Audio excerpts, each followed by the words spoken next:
안녕하세요. 오늘은 꽃놀이패를 쥐고 내년을 바라보는 한국 게임 회사에 대해서 알아보는 시간을 갖도록 하겠습니다. 제가 캡처한 사진에서는 위험하다고 적혀져 있는데 사실 이 주식은 위험한 꽃놀이패는 아닙니다.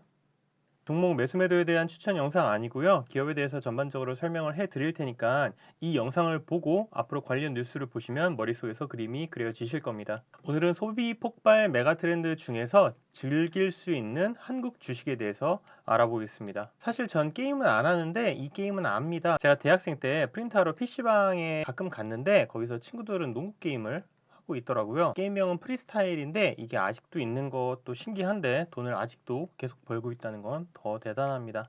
생각해보면 리니지는 좀 더 오래됐네요. 꽃놀이패는 앞에서 말씀드린 프리스타일 게임은 아니고요. 이 회사에서 만든 전쟁 시뮬레이션 게임인 건십 배틀이라는 게임입니다. 사진은 건십 배틀 게임은 아닙니다. 제가 그냥 전쟁 시뮬레이션 게임 중에서 하나를 캡처한 건데 이런 장르를 시뮬레이션 게임, SLG, 시뮬레이션 게임이라고 하고요. 간단히 말해서 영토에 기지 건설하고 경영하고 군사력 높여서 다른 국가나 연맹들이랑 전쟁 벌이는 게임인데 뒤에서 자세히 설명드리겠습니다. 조이시티는 시가총액이 한 7천억 정도 됩니다. 한 중형주 정도 되고 뭐 같은 게임을 만드는 크래프톤이나 NC소프트에 비해서 규모는 작죠. 얘네들은 뭐 한 25조, 15조 하니까. 하지만 조이시티는 전쟁 시뮬레이션 장르에 좀 더 특화되어 있는 회사라고 보시면 됩니다. 주주는 엔드림과 특수관계자가 36%로 가장 비중이 높은데 엔드림은 세 사람의 지분이 60% 정도 될 정도로 조성원, 김태곤, 조한서 이 세 사람이 그냥 핵심이라고 보시면 돼요. 디자인통 옛날 주인이에요. 디자인통하고 넥슨코리아 요 두 비중도 꽤 높은 편이기는 한데 제 추측에 최근 기타 법인에서 매도 물량이 계속 나왔거든요. 그래서 추측컨대 두 업체의 물량이 아닌가 그렇게 생각을 하고 있습니다. 결국 앞으로 엔드림이 회사를 확실히 장악하고 이끌어 갈 것으로 예상이 됩니다. 회사에 대해서 간략하게 알아보겠습니다. 조이시티는 1994년에 설립된 1세대 게임 개발사고요. NC소프트보다 먼저 생겼습니다.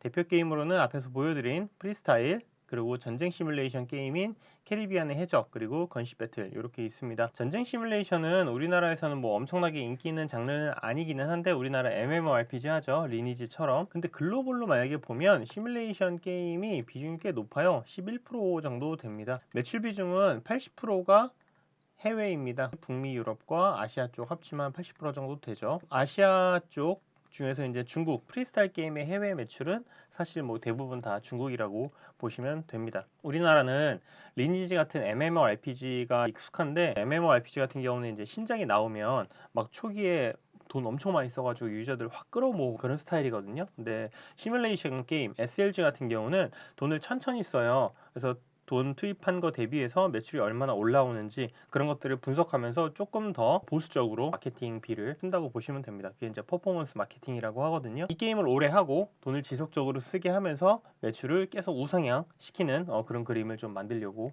하고 있습니다. 조이시티는 이런 게임들을 그래도 우리나라에선 가장 잘 만들고 잘 운영하고 있습니다. 매출 브레이크다운을 보시면 매출의 대부분은 모바일에서 지금 나오고 있습니다. 한 80% 정도 되죠. 그 중에서 캐리비안의 해적과 건십 배틀 토탈 워페어가 이제 높은 편이고 2021년에는 건십 배틀이 좀 더 높을 거예요. 온라인도 높기는 한데 이건 대부분 그냥 프리스타일 게임이라고 보시면 됩니다. 매출도 마찬가지고 비용도 삼성증권하고 흥국증권 데이터를 좀 사용을 했습니다. 여기서 보면 비용을 그래도 되게 많이 쓰는 편이에요. 거의 매출액 대비해서 한 90% 정도 지금 쓰고 있는데 대부분 다 지급 수수료랑 광고 선전비로 나가고 있습니다. 지급 수수료는 크게 줄일 수는 없으니까 광고 선전비를 좀 줄여서 마진을 좀 높여야 하는 상황이기는 합니다. 대표 게임을 말씀드리면 첫 번째로는 프리스타일 게임입니다. 매출이 대부분 영업이익으로 잡히는데 이미 개발한 지 지금 17년이나 지났거든요. 그리고 중국 퍼블리셔가 현지에서 다 해주고 뭐 돈만 주니까 비용 나갈 게 없잖아요. 그래서 매출 들어오는 거 대부분 사실상 영업이익으로 그냥 잡힌다고 보시면 돼요. 그래서 매출 비중보다 이 기여도가 더 높다고 볼 수 있고 사실상 조이시티라는 회사의 캐시카우 역할을 하고 있습니다. 두 번째는 전쟁 시뮬레이션 게임인데 SLG 장르를 국내에선 조이시티가 가장 지금 잘 하고 있습니다. 캐리비안의 해적과 같이 검증된 IP를 갖고 게임을 만드는데 처음부터 마케팅 비용 확 써서 막 유저 끌어모으는 게 아니라 지속적으로 마케팅을 하면서 유저들을 더 끌어모으고 더 오래 하면서 더 돈을 더 쓸 수 있도록 그렇게 동료, 장려 네, 그런 식으로 하고 있습니다. 캐리비안의 해적 말고 건십 배틀이라는 게임이 조이시티의 주요 게임 중에 하나인데 오늘의 꽃놀이 팬은 바로 이 게임입니다. 작년 11월에 미국 게임 퍼블리셔인 틸팅포인트가 조이시티에 4천만 달러를 투자를 했습니다. 틸팅포인트는 미국의 10대 퍼블리셔이고 원래부터 서비스 중인 모바일 게임을 딱 찾아갖고 그걸 딱 성장시키는 그런 역할에 좀 집중하는 사업 모델을 갖고 있습니다. 4천만 달러 투자 받은 거는 전부 다 그냥 글로벌 마케팅비로 투입이 되는데 제가 왜 꽃놀이패라고 말씀을 드리냐면 기존 게임의 매출은 건드리지 않아요. 그거는 빼고 틸팅 포인트가 들어와서 열심히 광고해가지고 새로 생기는 그 매출 증분 있죠.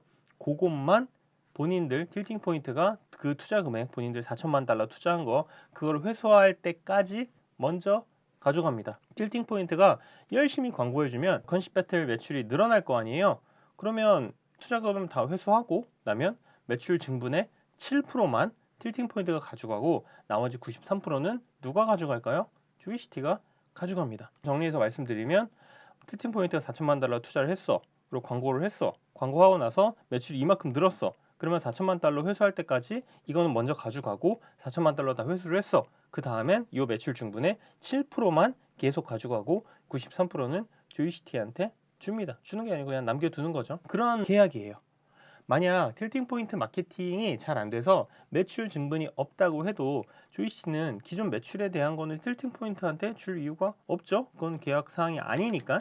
그래서 틸팅 포인트 본인들이 마케팅 열심히 잘 해서 파이 키우고 먼저 쓴 돈 회수하고 그 다음부터 매년 7%씩 가져가는 거죠. 그래서 투자금 회수 빨리 하고 싶으면 알아서 열심히 해야 됩니다. 근데 조이시티가 안 시켜도 돼요. 본인들이 알아서 열심히 해야 되는 구조입니다. 조이시티 입장에서는 이들의 마케팅이 실패해도 본전, 성공하면 대박인 거죠.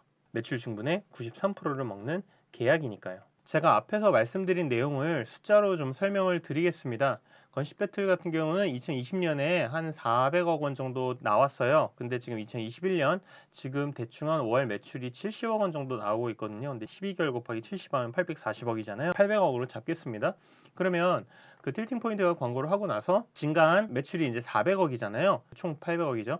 수수료를 우선 30%를 떼야 됩니다. 네, 우리들이 구글과 이제 iOS 마켓플레이스에서 다운받고 하면 이제 거기 수수료가 30%가 나가는데 마케팅 후에 증가한 매출에서 수수료를 30%를 떼면 증가한 순 매출은 400억이 아니고 이제 120억 빼야 되니까 280억입니다.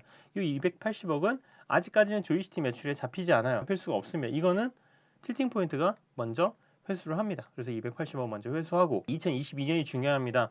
조금 더 마케팅을 열심히 해가지고 증가분이 조금 더 늘어났다고 가정을 해봤습니다. 800억 정도 이제 늘어났다고 가정을 했는데 그러면 이 800억에서 수수료 30% 떼면 240억이죠. 이 800억에서 240억 빼면 증가한 순매출은 560억이 됩니다. 틸팅 포인트 회수 금액이 총 4천만 달러니까 제가 480억 잡았는데 280억에서 560억 다 가져가지 않죠? 200억만 더 가져가면 돼요. 그러면 본인들이 지금 투자한 거 지금 다 가져가는 거예요. 그러고 나서 여기 이제 360억이 남잖아요. 이 360억에 대해서는 7%만 가져가는 겁니다. 이렇게 되면 조이시티 매출이 갑자기 확 늘어나요. 더 이상 이제 많이 줄 게 없으니까.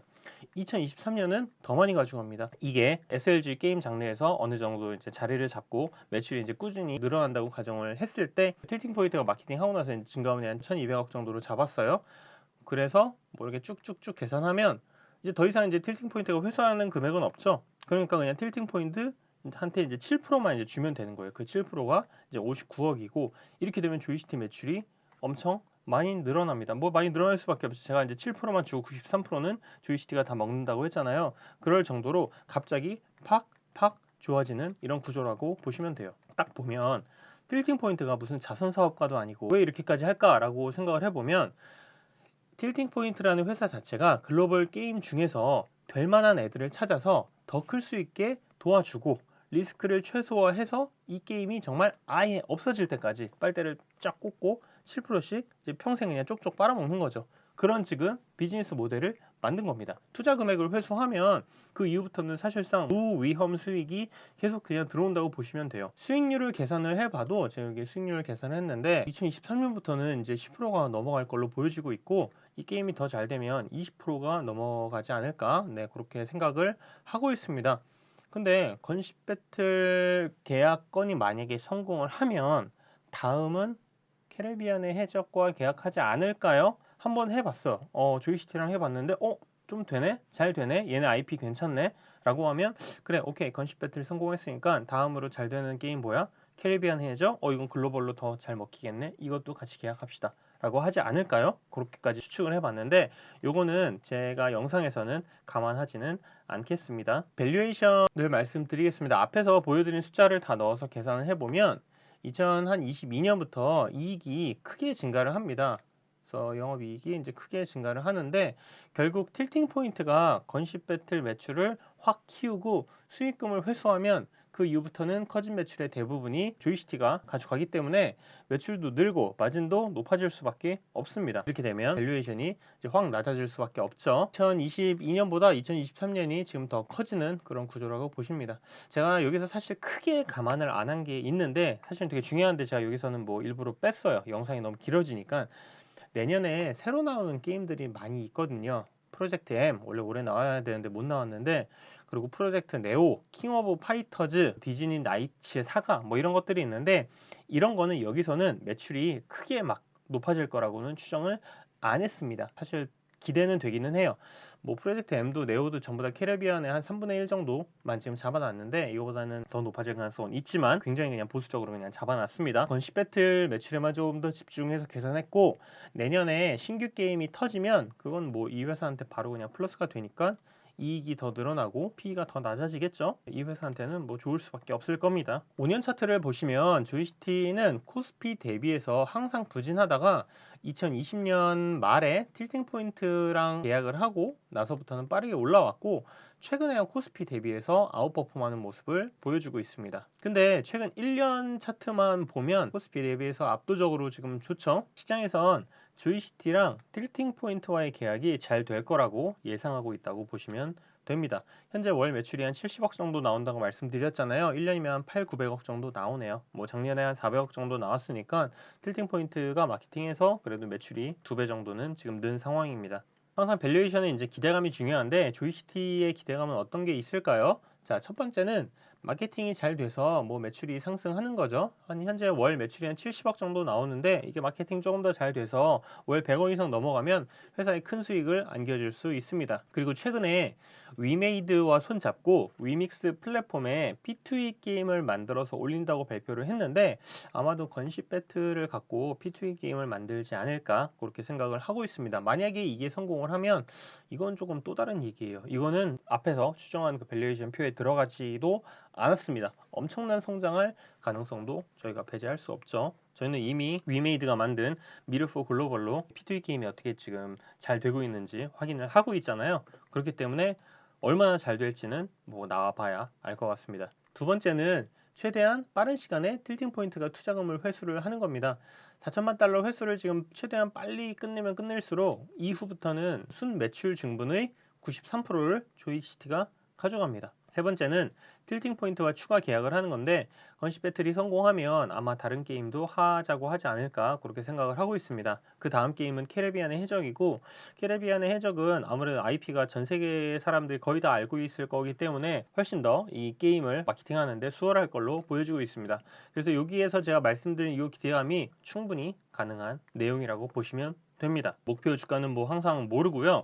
다만 건십 배틀 매출이 예상보다 빨리 그리고 많이 올라오면 주가가 지금보다 많이 올라도 시장에서는 충분히 받아들이지 않을까 그렇게 생각을 하고 있습니다. 그리고 내년 상반기에 나오는 P2E 게임까지 성공을 하면 그거는 뭐 알아서 상상을 하시길 바랍니다. 오늘 영상 정리하겠습니다. 첫 번째, 조이시티는 프리스타일로는 현금을 벌고 SLG 시뮬레이션 게임으로는 회사를 성장시키려고 한다. 두 번째, 틸팅 포인트한테 4천만 달러를 투자받아서 전부 다 글로벌 마케팅비에 쏟아 붓고 있다. 세 번째, 틸팅 포인트가 투자금을 회수하면 이후 순증분의 7%만 가져가고 나머지 93%는 조이시티가 가져간다. 네 번째, 내년 하반기부터 이익이 크게 증가하고 2023년은 더 크게 증가할 것 같다. 다섯 번째, 내년 상반기에 위믹스 플랫폼에서 나올 P2E 게임 아마도 건식 배틀일 것 같은데 이 게임이 대박 나면 주가가 감당 안 될 수도 있다. 요거는 뭐 알아서 상상하시길 바랍니다. 네, 오늘도 여기까지 끝!